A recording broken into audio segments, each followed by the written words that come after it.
J'ai le plaisir d'accueillir Nicolas Dufour, qui est VP Stratégie chez Cloud Open et qui est un de nos champions Second Cloud.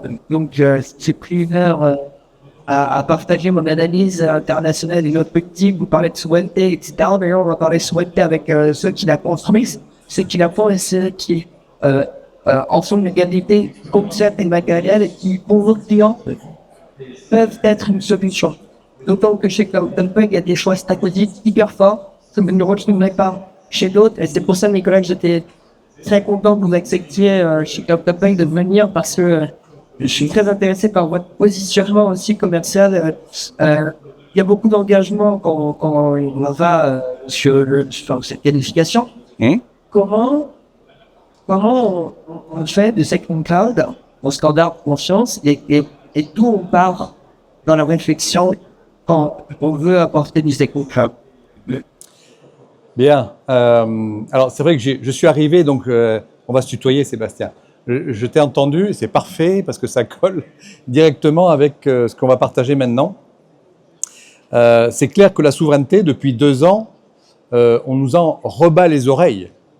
Le numérique souverain, le Secnum Cloud, le cloud de confiance. Donc, bien sûr, on sait tous pourquoi. Mais moi, là, aujourd'hui, là, c'est à ce moment-là, je ne vais pas vous faire de la géopolitique. Là, vous avez eu l'explication avec Sébastien de tout le schéma géopolitique et juridique du sujet.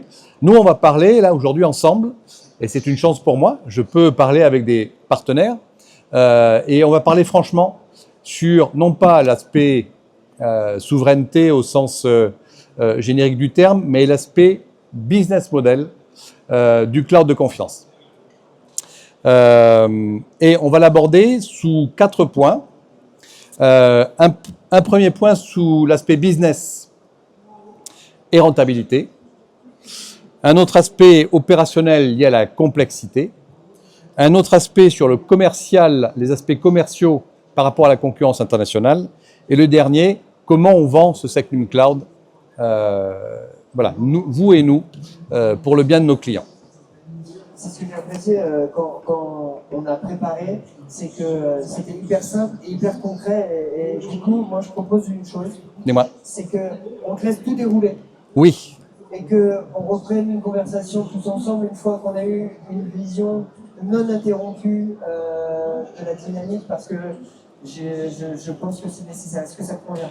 C'est parfait. Super, c'est parti, je te laisse le pilotage. Alors, c'est vrai que pour commencer, souvent, voilà ce qu'on entend, voilà ce que vous pouvez penser vous. On vous dit le cloud de confiance, c'est cher, c'est compliqué, c'est politique, c'est cyber. Mais pourquoi je vais rentrer dans cette galère du cloud de confiance? Bon, ben on va démythifier et démystifier à la fois pendant cet échange avec vous. Alors le premier point, sur l'axe business, le sujet c'est effectivement pas combien ça coûte, on va en parler, et puis sans doute vous aurez des questions là-dessus. Combien ça coûte le cloud de confiance, mais c'est surtout combien ça rapporte. Et c'est ça qui est intéressant pour les MSP et pour les fournisseurs. Alors, le sujet du cloud de confiance en termes de rentabilité, d'abord l'histoire des prix. Mauvaise réputation du cloud de confiance, il est cher. Quand un cloudeur de confiance comme Cloud Temple, qui a donc investi 7 millions d'euros pour sa première phase de qualification, Secnum Cloud, on a investi 2 ans et 7 millions d'euros. On vise l'hébergement de données sensibles et de SI critiques.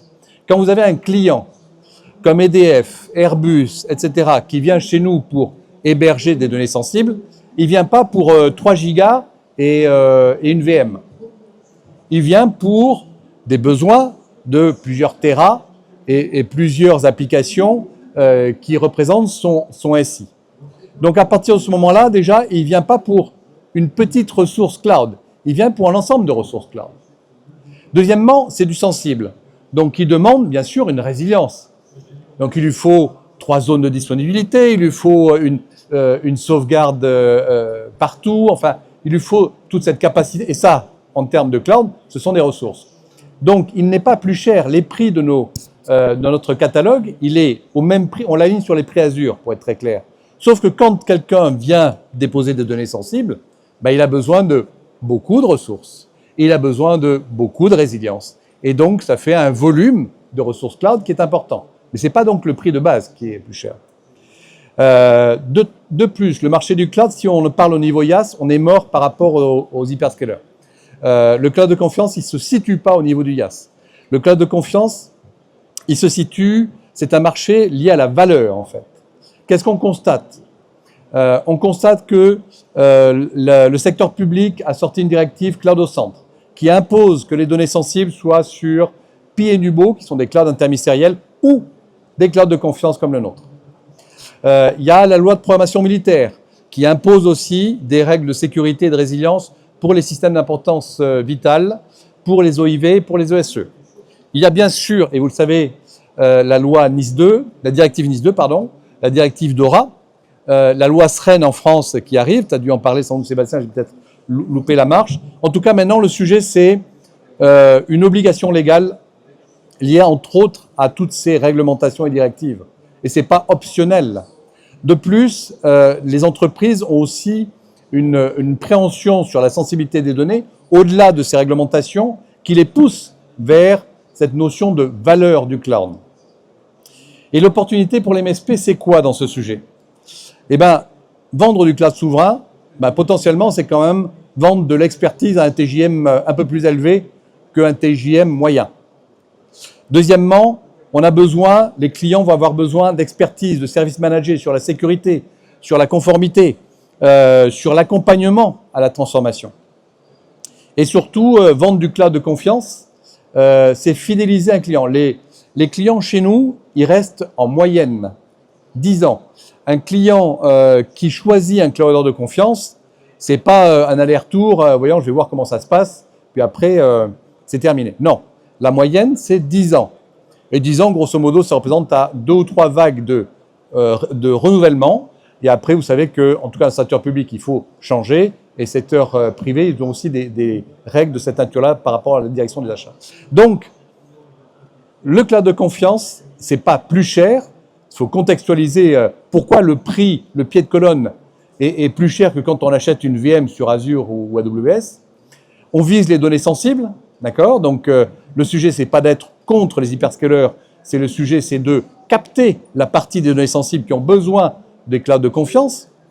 Et vous avez une possibilité pour les MSP de faire du business derrière par rapport à la mise en place de ce cloud de confiance. Donc, c'est un segment où vous allez pouvoir faire des marges. Ça, c'est pour le premier point. Le deuxième, heureusement que Sébastien est là. Je joue un peu ma princesse. Sébastien, appuie sur le bouton. Je te remercie, Sébastien. Il faut savoir tout faire dans ce métier.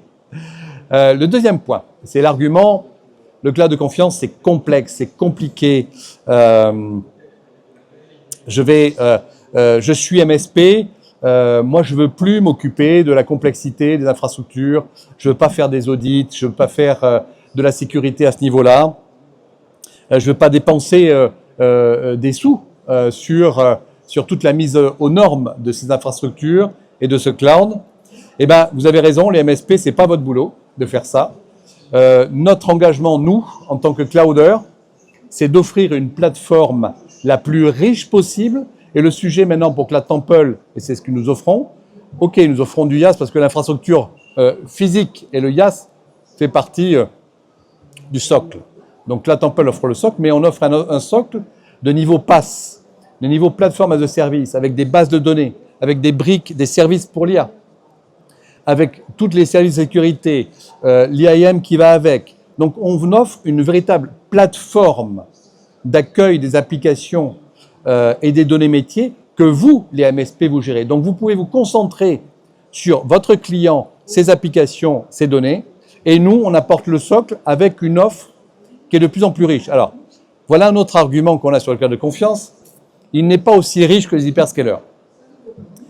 Là encore, on va démythifier. Effectivement, à date, on a des services qui ne sont pas en nombre aussi suffisant que ceux des hyperscalers. Par contre, chaque année, jusqu'à maintenant, on faisait 3 à 5 nouveaux produits chez Cloud Temple. Et là, le gouvernement français, au travers du programme France 2030, va, en tout cas pour Cloud Temple, nous octroyer un budget de 50 millions pour enrichir notre offre IaaS, PaaS et IA sur 3 ans et passer à plus de 80 produits. Ce sont les 80 produits qui sont la base des produits demandés par les clients et par les MSP. Donc, peut-être aujourd'hui, nous n'avons pas toute la richesse, mais ça y est, le gouvernement et les clouders de confiance sont partis sur l'enrichissement de leur offre. Donc, vous allez pouvoir consommer, c'est déjà le cas, du Cloud Temple, du Cloud de confiance, comme vous consommez de l'Azure. Pareil, vous allez retrouver les mêmes services. D'ailleurs, la plupart du temps, nos clients, voilà, j'ai du Veolia, du Suez, etc. Ils ont des applications, je vais donner un use case classique, ils ont un logiciel qui tourne sur Google, sur Azure ou sur AWS, et ce logiciel héberge des données sensibles, et il demande à son éditeur et lui-même aussi de porter ce logiciel sur un SecNum pour des raisons de données sensibles. Et donc on fait une transposition des services Google, des services Azure sur nos services. Et on n'a pas de problème. C'est pour vous montrer qu'il n'y a pas de problème sur les offres de services et sur leur richesse actuellement. Troisièmement, sur le troisième axe commercial, comment vendre le SecNum Cloud pour un MSP? Alors, un DSI, c'est ce que tu disais tout à l'heure, je t'entendais, cloud souverain ou cloud de confiance, si on le vend avec uniquement un drapeau français, des frontières, des miradors contre les hyperscalers américains ou asiatiques, cet argument, ça ne marche pas tellement avec les DSI. Donc en tant que praticien, ouais. Tu confirmes ouais. ce que moi je disais. Exactement. C'est pas du tout l'approche. Lui, le DSI, lui, il veut faire tourner son business et le développer. Donc, il n'est pas du tout sur une approche, je dirais, patriotique. Oui, patriotique. Merci beaucoup. En fait, il faut qu'on vende de la compétitivité et de la sérénité. C'est ça qu'il attend, le responsable. Le DSI ou le responsable métier. Hein. L'argument de choc, c'est l'immunité juridique. Actuellement, l'argument effectivement principal, c'est écoutez, je dois me prémunir par rapport aux lois extraterritoriales, comme tu en as parlé, hein, de Cloud Act et le FISA. Donc, protégez-moi de ces capacités de capter mes données. Ça, c'est l'argument massif au jour d'aujourd'hui. Deuxièmement, c'est l'argument aussi que, j'ai des exemples, par exemple, EDF a sorti un marché où il demandait du cloud de confiance, SNCF a fait un marché pour demander un cloud de confiance, Airbus est en train de faire un marché pour le cloud de confiance. Désormais, vos clients, et donc les miens aussi, demandent du cloud de confiance, pour les raisons qu'on vient d'évoquer. Donc, si vous voulez rentrer dans un dispositif avec vos clients où vous avez une réponse à leurs exigences, effectivement, le cloud de confiance n'est plus une approche rétrograde, c'est une approche standard. Le SecNum est devenu un standard du cloud de confiance et de la confiance avec les clients. Donc, vous devez transformer ce qui était vécu encore il y a 2 ou 3 ans comme une contrainte réglementaire en avantage concurrentiel. C'est véritablement le sujet. Et c'est pour ça que vous allez faire des marges pendant les 5 prochaines années. Parce que vous pourriez dire, oui, mais ça va s'arrêter. Quand M. Trump, alors est-ce qu'il va être reconduit ou pas, on ne sait pas. Est-ce que quand il sera plus M. Trump, est-ce que ça va s'arrêter? Le monde n'est pas parti sur une voie de démocratie participative. D'accord? Donc, on oublie le sujet de l'immunité juridique, de la protection des données, de continuer à faire du business pour les entreprises en prenant en compte cette exigence. C'est parti. Et donc, c'est du travail et du business et de la marge pour vous. Dernier point, merci beaucoup Sébastien. L'aspect expertise, c'est ce que j'ai appelé le kit de survie du vendeur ou du revendeur. Je vous propose trois éléments pour le vendre. Un argument sur la protection. C'est l'idée de dire aux clients, plutôt que de mettre vos trésors sous le lit ou les cacher dans les chaussettes, peut-être qu'il vaudrait mieux les mettre tout simplement dans un coffre-fort et vous dormirez plus tranquille. Deuxièmement, sur la légalité, on en a parlé, vos données ne dépendront que des lois françaises ou européennes. Elles ne seront pas soumises aux lois extraterritoriales. C'est actuellement l'argument qui revient très souvent de la part de nos clients. Et sur l'aspect technique, les clients, ok, ils veulent la protection des données. Ils veulent ne pas être sous loi extraterritoriale, mais ils veulent une bonne plateforme complète qui leur permet de développer leur business, de le rendre plus performant. Donc, un cloud de confiance de nos jours, c'est une véritable plateforme qui est un tremplin de transformation pour les clients. C'est pas du tout une plateforme rétrograde qui fait que du IaaS. Ça, c'est terminé, cette vision-là, pour aucun des clouders de confiance. Donc, en conclusion, ce que je voulais vous signifier jusqu'à maintenant, c'est que le marché a changé. Le marché du cloud en général, le marché du cloud souverain et le cloud de confiance, oui, j'en perds ma voix, et le cloud de confiance a changé récemment. Je dirais qu'en 2025, les clients observaient, regardaient ce qui allait se passer. 2026, ils ne regardent plus. Ils veulent construire leur protection, ils veulent construire la confiance avec les acteurs du numérique et ils passent à l'acte au travers de marchés ou de rapports qu'on a avec eux. Nous, on a construit une usine cloud de confiance. Vous êtes là pour la consommer et la valoriser auprès de vos clients. Et donc, très concrètement, je pense qu'on a, vous et nous, une marge de business à développer, notamment avec les briques d'IA aussi qui vont propulser un peu plus cette démarche cloud de confiance, qui va être très intéressante. Et je suis impatient de voir les chiffres 2026 pour voir à quel point j'ai eu raison. Merci beaucoup, Nicolas. Je suis très content. Parce que c'est exactement ce à quoi je m'attendais. Très concret, je vais même reprendre des choses parce qu'on parle de la réalité du cloud. Et là, tu donnes une trajectoire, tu donnes de la profondeur concrète. Et je suis tout à fait d'accord avec toi. La bascule est faite. Tout à fait. Donc la question maintenant, c'est comment on en tire profit. Je retiens souveraineté crédible, j'aime beaucoup, je vais reprendre. Et j'irai peut-être plus loin sur le sujet. Le DSI veut de la sérénité, de la compétitivité. Je reprendrai aussi, c'est excellent. Et je voudrais faire un complément par rapport à ce que je disais tout à l'heure. Je n'ai pas évoqué le FISA. Et le FISA est un outil des renseignements américains. Et je vous le dis tout de suite, nous ne ferons pas reculer les Américains sur la sécurité nationale. Donc il faut le prendre en compte. Et c'est vrai que c'est une cloud. En fait, finalement, c'est un outil de gestion de risque et de mitigation de ce risque. Puisque si vous êtes chez des acteurs français, moi je vais élargir un petit peu. Il y a plein de copains chez Cloud Temple. Il y a plein de belles boîtes françaises. Donc il y a un pool, un vivier excellent. L'intérêt de Cloud Temple par rapport aux autres, c'est qu'eux, ils ont choisi d'avoir une offre 100% Secnum Cloud, sous ton contrôle. Tout à fait. Une seule offre, mais 100% Secnum Cloud. Ouais. C'est un choix stratégique que tu n'as pas dit, mais que tu as expliqué, puisque ça veut dire que vous y croyez, oui. Parce que sinon, vous ne l'aurez pas fait. Vous l'auriez pas fait. Des questions? Oui. Alma. Merci.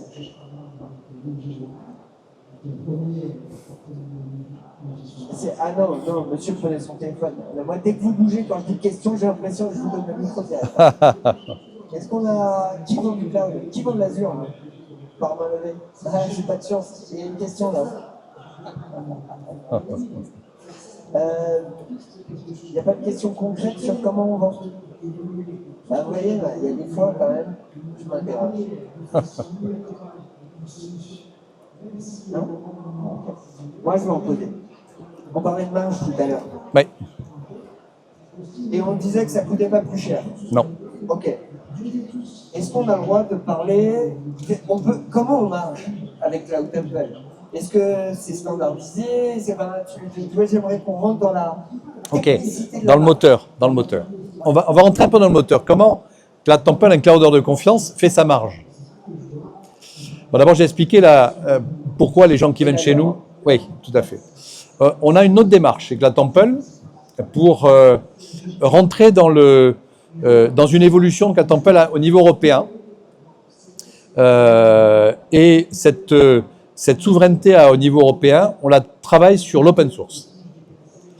Et ça, c'est très important, c'est un vecteur de développement pour nous, parce que l'open source, parce que les clients veulent de la confiance, que la confiance, ça suppose de la transparence, et que seul l'open source, au jour d'aujourd'hui, nous apporte cette transparence. Donc l'open source fait partie de notre moteur, de notre infrastructure, de notre offre. Donc on travaille avec un hyperviseur, et on est seul Secnum Cloud à avoir un hyperviseur qualifié Secnum qui est open source, qui est basé sur Xen, édité Oh, alors, c'est l'orchestral, oui, tout à fait. C'est, comment s'appelle, édité par Vates, une société française. Bien sûr, on travaille avec Cube de la distribution, un Kubernetes de la distribution Talos. Enfin, on a, je vais pas vous faire la panégyrique, c'est un peu trop technique, mais donc on investit dans l'open source. Ça nous permet aussi de développer de l'interopérabilité. On expose tous nos services au travers d'API. Tout ça sont accessibles de manière sécurisée au travers de l'IAM et de traitement de chiffrement de bout en bout.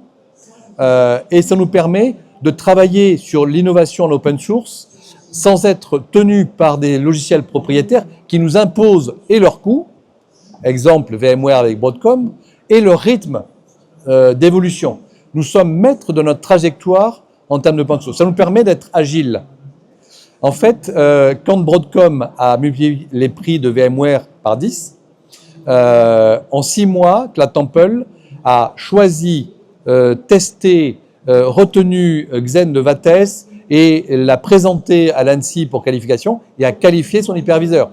Donc effectivement, nous on a besoin d'être très agile dans ce monde maintenant pour faire notre marge et avoir des services les plus performants pour les MSP.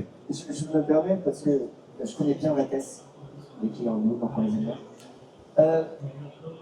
Je voudrais faire. On a Vates comme hyperviseur chez Cloud Temple et on a VMware chez OVH. Et on a VMware aussi chez nous. D'accord, ça c'est intéressant. Historiquement, on a VMware. Donc c'est pas grave d'avoir du VMware. Non, c'est pas une maladie. Ok. C'est stratégiquement et en termes business, c'est pas la voie actuellement qu'il faut privilégier. Okay. Mais beaucoup de nos charges, enfin nos clients sont encore sur une partie VMware. Okay. Nous, pour des raisons économiques, d'offre de service, on est en train de, alors on a déjà l'offre bien sûr Vates, on a déjà des clients sur Vates, et on va basculer, on va proposer à nos clients qui sont sur VMware de basculer sur Vates d'ici 2027, et peut-être après ça sera KVM. Enfin, on doit être agile en tant que clouder. C'est comme ça qu'on fait notre marge en fait. Et c'est là aussi où vous répondez probablement aux demandes des clients du channel, parce qu'en fonction de ce qu'ils vont vouloir, vous savez. Moi j'avais l'impression là qu'on avait une offre unique, oui. Mais en fait non, pas du tout. Elle est modulable. Tout à fait. Avec une base qui, elle, ne l'est pas. Tout à fait. Justement, alors ça, c'est très important. La base de la conception de notre architecture a été faite au début, en 2017, et c'est la base qui n'a pas varié. Par contre, tous les produits cloud qu'on a construits depuis, donc du IaaS VMware, du IaaS Xen, du Bare Metal, du PaaS OpenShift, du Kubernetes, des bases de données, sont basés sur ces principes d'architecture.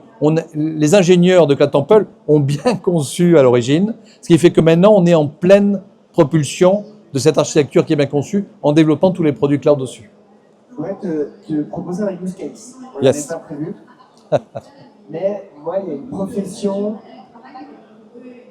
Alors j'aurais pu dire qui m'intéresse, je vais dire qui m'inquiète. Par exemple, les experts comptables. Les experts comptables, ils ont probablement tous les trésors des entreprises. Mm-hmm. Et pourtant, le sujet de la cybersécurité n'est pas un sujet pour eux. Mm-hmm. Comment on les amène à acheter du Segment Cloud qui me semblerait régler leur problème de je ne veux pas m'en occuper, tout en s'assurant qu'en termes de responsabilité, ils aient ce qu'il faut et que ça leur coûte finalement pas si cher. Alors, je vois. Alors, effectivement, le sujet, c'est comment on arrive à convaincre certains. Alors, soit les secteurs, ils ont déjà fait leur démarche. Je parlais d'Airbus, EDF, tout ça. OK. Soit il y a des corporations qui n'ont pas encore passé le pas. Il se trouve que l'État français, avec le SIGREF, la Caisse des dépôts, des acteurs du comité de suivi de filière, ont sorti un indice de résilience. C'est intéressant. Tu as dû en parler peut-être de tout ce qui est indice de souveraineté, tous ces sujets-là. Tous ces sujets. Bon, alors du coup, actuellement, sur la souveraineté, il y a tout un mouvement au niveau européen et national, sur des indices de souveraineté. La France a choisi de retenir, et c'est orienté client, donc c'est intéressant pour vous, un indice de résilience. L'indice de résilience, c'est une évaluation de la faiblesse d'un processus métier vis-à-vis du monde géopolitique dans lequel on vit. Donc, chaque entreprise a la capacité, au travers de cette méthode d'indice de résilience, d'évaluer ses risques et à partir de l'évaluation de ces risques, de définir un plan de remédiation opérationnelle. Donc, je dirais aux experts comptables ou aux autres, Et cet indice est directement utilisable par les MSP pour aider les entreprises et la corporation à évaluer leurs besoins et définir du coup les plans opérationnels derrière. Actuellement, c'est une très bonne démarche française qu'il faut promouvoir. Et je vous dois l'honnêteté intellectuelle que je n'en ai pas parlé à dessein. Parce que je suis challengeant, mais je ne veux pas le challenger ici parce que ce que porte la digital, c'est quoi? C'est New Digital Deal. Oui, c'est ça. La Digital Foundation, cet indice de résilience numérique qui part d'un très bon postulat qui est qu'il faut donner une grille de lecture facile et opérationnelle pour tous les RSSI sur l'exposition au risque international. C'est ça le concept, ça a été annoncé et repris par la ministre la semaine dernière. Le 26, oui, le 26. Avec présentation de l'Observatoire du numérique. C'est ça. Là où moi je suis challengeant, c'est d'où ça vient et est-ce qu'on a le temps. Cela étant dit, ce n'est pas le sujet du moment. Je voudrais quand même faire un petit pas de côté sur la même question. Est-ce que je discutais avec une boîte qui s'appelle Cyberwatch, je ne sais pas si tu le connais, et ils me disaient qu'eux, ils pouvaient, avec un scan du SI, savoir qualifier l'origine des outils et des services. Du coup, si je puis me permettre la question, qui piquante peut-être, enfin en tout cas je la ressens piquante, c'est quoi? Est-ce qu'il vaut mieux utiliser l'index ou est-ce qu'il vaut mieux utiliser une entreprise française pour la faire grandir? C'est pas gentil. Alors, l'index est un indicateur qui va permettre de convaincre un COMEX. C'est pas le même niveau. Par contre, si vous voulez, genre, alors, avant d'être VP chez Cloud Temple, j'ai eu la chance d'être DSI dans l'État. Un DSI dans l'État, bien sûr, il connaît par cœur ses systèmes d'importance vitale, puisqu'il doit les déclarer à l'ANSSI. Et quand on déclare à l'ANSSI, si vous voulez, un DSI sur ses deux pattes arrière, il connaît parfaitement l'architecture sur l'application et il sait pertinemment où sont les dettes techniques et les dépendances. Donc, je dirais qu'un DSI, normalement, sur ses SIV de l'État, il n'a pas besoin de l'indice de résilience. Il connaît son SI et ses faiblesses. Donc, c'est pas le même niveau, en fait. Mais je comprends, parce qu'en fait, ce que tu dis, c'est que l'index va permettre de justifier le déblocage du budget nécessaire pour mettre en œuvre. Parce qu'en fait, c'est ça que je comprends désormais, c'est que l'index va objectiver pour permettre une prise de décision. C'est vrai que la plupart des entreprises, en tout cas celles que j'ai connues, débloquent des fonds pour créer de la valeur immédiatement. Mettre des sous sur de la dette technique ou de la dépendance technologique, c'est pas souvent une priorité. Maintenant, c'est devenu une priorité. Mais du coup, il faut l'évaluer et challenger les budgets sur cette partie innovation pour la valeur métier en plus et sur la dette technique et sur l'indépendance technologique. Et pour revenir un peu à Second Cloud et à l'expérience de Cloud Temple, j'ai une question qui me vient et que j'ai pas encore interrogé, donc j'ai pas encore de réflexion à arrêter là-dessus. Est-ce qu'une PME a besoin de Second Cloud? Alors en fait, c'est surtout de savoir si la PME a des données sensibles et qu'elle évalue un risque de si ces données sont transmises ou perdues, quel impact pour le fonctionnement de son entreprise. Je te donne un peu d'usage. J'évoquais une attaque qui avait été faite sur une coopérative céréalière. Ouais. Petite, Ouais. bon, c'était une attaque russe, c'est la DGSI qui a géré, etc. Parce qu'ils avaient besoin de connaître l'état des semences en blé, en d'accord. pour whatever reason, je ne sais pas. Mais typiquement, la coopérative, j'avais fait témoigner le RSSI de la crise, etc. Parce que mon idée était de montrer qu'on peut être une PME pas ciblée ou se penser pas cible et puis finalement le devenir. Est-ce que typiquement une coopérative, ça peut acheter du Second Cloud compte tenu du risque un peu étrange que je viens de mettre en regard? Alors, non, c'est tout à fait. Alors, l'avantage du Second Cloud, c'est qu'il couvre la plus grande partie des risques de n'importe quelle entreprise. Bon, après, les entreprises qui ont besoin de diffusion restreinte, il y a des entreprises de la défense, le ministère des Armées, ok. Il y a des niveaux de sécurisation et de risque encore plus importants. Mais pour une entreprise qui a besoin de sécurité. Le Secnum Cloud couvre 90% et 100% de ces risques-là. Donc oui, il pourrait faire appel au Secnum. Et on retombe sur la question que j'ai posée tout à l'heure. Est-ce que du coup, c'est pas trop compliqué pour lui? Est-ce que c'est pas trop cher, etc. J'ai répondu à ces questions. Non, c'est pas trop cher. Oui, c'est accessible. Les MSP sont capables de consommer du Cloud Temple, du Cloud de confiance, comme un Azure, comme un AWS. On fonctionne de la même manière. On retrouve les mêmes services. Donc oui, une entreprise peut protéger ses données chez Cloud Temple. J'aime bien parce que tu as atterri là où je voulais aller, qui était revenir sur les questions du prix, parce que j'ai été marqué quand même enfin, je trouve que c'est malin quand tu dis en fait on s'est aligné sur le prix d'Azure. Pourquoi parce que Azure est majoritairement présent et pour montrer qu'en fait c'est pas. Enfin, tu vois comment on propose ça, ce prix qui n'est pas plus cher. Par l'explication que je donne, c'est-à-dire qu'on explique que les prix des unités de base sont basés sur les mêmes prix que les hyperscalers, mais que quand on projette ça sur des applicatifs critiques, effectivement, s'il faut beaucoup de mémoire, s'il faut beaucoup de sauvegarde, s'il faut beaucoup de disponibilité, il faut du coup des ressources cloud qui répondent à ces besoins. Alors, c'est pour bien comprendre. Ça veut dire que moi, je suis une entreprise. Oui. Okay. Je pourrais acheter du Secnum Cloud Temple, ouais. Dire comme ça, Ouais. Cloud Temple, Ouais. au même prix qu'Azure, et j'ai pas de besoin spécifique, donc en fait, je suis chez vous plutôt que chez eux, et Ouais. ça coûte pas plus cher. Oui, c'est aussi la nouvelle tendance, c'est que le Cloud Temple et le Cloud de confiance sont des clouders. Voilà. Et d'ailleurs, nous sommes classés Cloud public, on est classés par les analystes, aussi bien dans les baromètres Cloud de confiance que dans les baromètres Cloud public. Je pense que ça, c'est important parce que même moi, j'étais un peu biaisé en me disant, en fait, c'est une offre qui est réservée. Non. Non, c'est une offre standard qui permet. Oui. Exactement.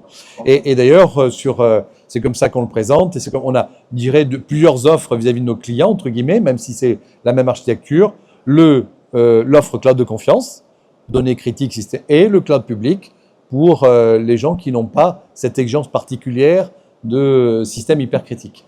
Et qu'est-ce qu'on répond aux dirigeants, aux clients qui dit ouais, mais enfin, vous me dites souveraineté, truc, machin, les Microsoft, c'est américain. J'intéresse personne.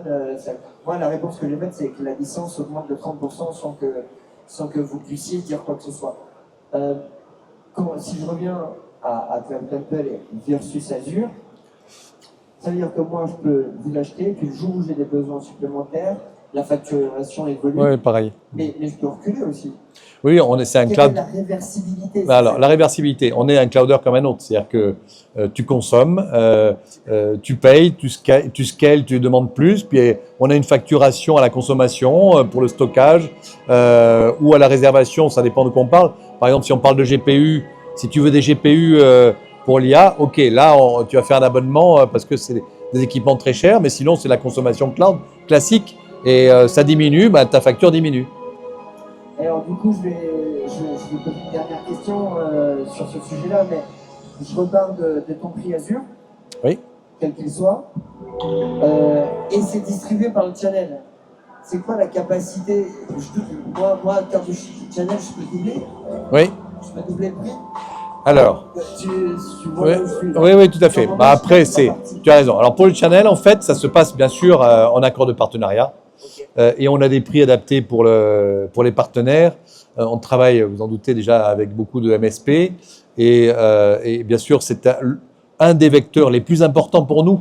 On ne fait pas du B2C comme Amazon. On ne va pas au particulier, on ne vend pas aux particuliers. Ce n'est pas l'objet de Cloud Temple. Donc ça veut dire qu'on passe beaucoup par les MSP. Ce vecteur-là est bien huilé. On a un directeur des alliances qui s'occupe de tout ça, qui gère les contrats, il y a des prix particuliers pour la MSP. Donc ça veut dire que chez vous, en fait, la distribution indirecte fait partie de la stratégie globale de C'est une des stratégies principales de développement de la maison. Est-ce qu'on pourrait dire que c'est commun à Secnum Cloud ou est-ce que c'est un choix stratégique fort chez vous C'est un choix stratégique, tous les clouds de confiance. Il y en a qui sont orientés B2C. Okay. Et nous, on est vraiment B2B. B2B avec direct et indirect. Ouais, c'est ça, tout à fait. Okay. Est-ce qu'on a ouvert un nouveau champ de questions? Non. Non? Oui? Tout le monde a confiance. Je peux, hein, C'est ça? je vous envoie il arrive le micro. Merci. Bonjour Nicolas. Bonjour. J'ai apprécié la présentation que vous avez faite. Il y a un article récemment. Est-ce que vous pouvez le mettre là? Ah oui, j'entends, oui. Il y a un article qui est sorti récemment qui explique comme quoi la Commission européenne elle a tendance un petit peu à laisser de côté la partie cyber sécurité Act. Comment on va mettre en confiance les clients sur la partie de cloud confiance quand eux-mêmes ils découvrent en fait qu'à l'échelle européenne la souveraineté n'est pas forcément assurée et que les géants américains là-dessus ils ont toujours leur mot à dire. Bon, là, on rentre sur un débat que Sébastien connaît bien.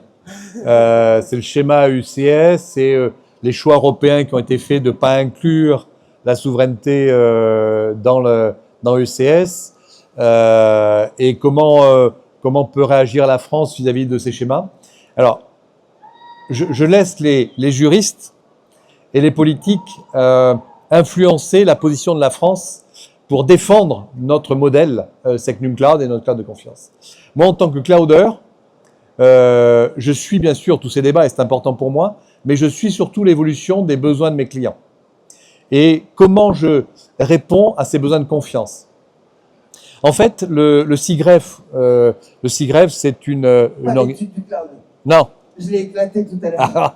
Mais on peut aller tout à fait. C'est sur la tendance actuellement des besoins des clients sur la part de marché de cloud de confiance avec des exigences auxquelles on répond. Ok, j'ai une étiquette Secnum Cloud, peut-être demain, certainement, si ECS est plus faible, entre guillemets, moins exigeant que Secnum Cloud, ben, j'aurai aussi ECS. Il y a des schémas d'implication automatique. Mais moi, je travaille maintenant avec les clients.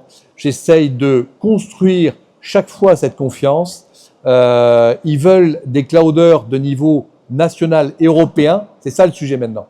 Et du coup, ils me demandent de monter en gamme au niveau de l'offre. Ils me demandent de monter en gamme au niveau de la cyber et de la résilience et au niveau de l'Europe. Du coup, moi, je travaille avec des Européens. Je travaille avec un écosystème d'acteurs de la tech qui fait qu'on est plus fort. On travaille avec Scaleway, on travaille avec OVH, on travaille avec tout dans la filière maintenant. Et ça, c'est nouveau aussi, c'est un changement. Le comité de suivi de filière du numérique de confiance s'est monté en 2025. Pour les clouders, entre autres, il y a tout le numérique dans ce CSF. On travaille ensemble désormais pour de l'open source, pour de l'interopérabilité, pour générer cette confiance en collectif et que ça soit un avantage concurrentiel vis-à-vis des hyperscalers et gagner des parts de marché vis-à-vis des hyperscalers sur les données sensibles et les données souveraines. C'est ça la tendance actuellement pour gagner la confiance. Mais nous suivons activement les UCS, c'est sûr. C'est parfait. Merci infiniment. À qui c'est bien, on va dire que l'État a un budget à hauteur du montant que vous avez annoncé, qui va permettre. C'est important.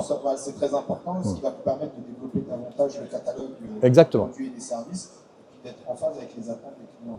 Ça, je pense que c'est majeur, tout à fait. Je veux quand même partager ma réponse. Parce que je crois que c'est important de dire que c'est une défaite française, l'UCS, qui prend pas Secnum Cloud.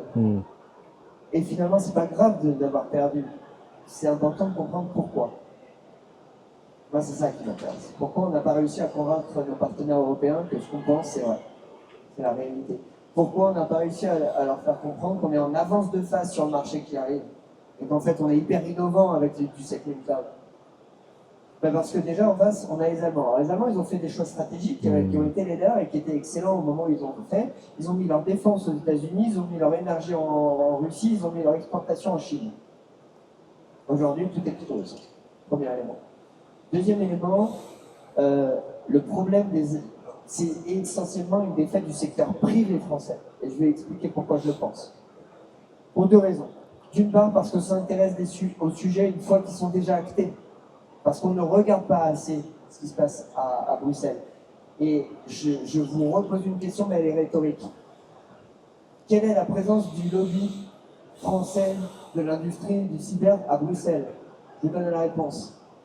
0. Donc à partir d'un moment où, ça veut dire qu'on a laissé l'ANSSI défendre tout seul Secnum UCS. C'est ça qui s'est passé. Enfin, pardon, Secnum Cloud. Donc l'ANSSI va à Bruxelles défendre une vision française du cloud de confiance. Très bien. On n'a pas d'acteur privé qui enchaîne derrière. Je vais être piquant, je le suis depuis ce matin. Sauf sur LinkedIn. Sauf le petit tribune. Personne ne lit plus, hein, puisqu'elle discute la même chose depuis 10 ans. Donc, premier sujet, quelle est notre part de responsabilité à nous, secteur privé, dans la non-réussite? Deuxième sujet, en étant absent de la conversation à Bruxelles, non seulement on a laissé la place aux autres, et je peux vous dire que eux, ils y sont, et je ne parle pas des experts là, je parle des autres Européens, ça c'est hyper important, parce qu'il y a certains pays qui ne savent pas encore qu'ils ont besoin de Cloud Temple, mais ils savent qu'ils ont besoin de Azure, donc il y a aussi ce sujet-là. Et donc comme c'est l'ANSSI qui y allait, qu'est-ce qu'a fait l'ANSSI? L'ANSSI a fait son job, donc elle a partagé la position du gouvernement français. Donc du coup à Bruxelles, Second Cloud, c'est l'outil du gouvernement français. C'est pas l'outil du marché de confiance. Et donc, quand vous croisez ces deux trucs-là, et que vous avez en plus ces Allemands qui sont plutôt sur une base, comme les Belges d'ailleurs, je crois que c'est C5. Hein, C5, oui, on est C5, d'ailleurs, Cloud Temple. Deux investissements, super l'Europe. Qui est, elle, sur une base de certification et pas de qualification. Eh bien, on a deux modèles qui coexistent sur deux acteurs structurants de l'UE. Et je peux vous dire que les secteurs privés allemands, eux, ils sont à Bruxelles. Eux, ils ont une stratégie à Bruxelles qui va du ministre à l'entreprise. Et nous, si je puis me permettre cette analogie, tout le monde vous parle toujours du village gaulois. Eh ben, nous, on est le village gaulois avec la guerre des petits chefs. Et on oublie que non, il faut devenir l'Empire romain. Je pense qu'on pourrait finir là-dessus. Je préfère finir sur une note positive par rapport à ce que tu dis. Alors, je vais dire une note positive. Le village gaulois, dans le cadre d'un programme européen qui s'appelle un PIEC, ou IPSE en anglais, c'est les programmes d'investissement européens, la même chose que France 2030, mais au niveau européen. Récemment, donc il y a un gros PIEC IA, c'est majeur en Europe, un projet d'importance européen sur l'IA.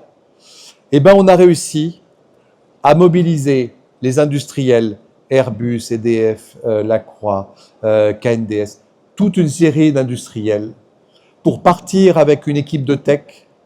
Et il y a tout le monde dans la tech, il y a tous mes autres clouders de confiance, il y a Orange aussi, il y a tout le monde, il y a Sopra, etc., pour aller à l'Europe, défendre notre industrie et proposer des solutions sur 5 ans sur des programmes qui vont sans doute flirter avec le milliard.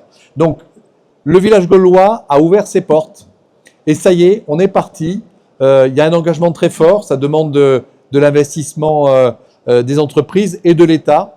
Mais la mobilisation s'est faite, c'est remarquable et personnellement, Cloud Temple s'investit énormément parce qu'il a la conviction que c'est la bonne voie pour nos industriels français à l'Europe. Merci beaucoup Nicolas. Donc vous avez compris, un Second Cloud, c'est pas plus cher, c'est plus sécure et c'est français. Bonne journée, à l'année prochaine. Merci beaucoup Sébastien, merci à tous.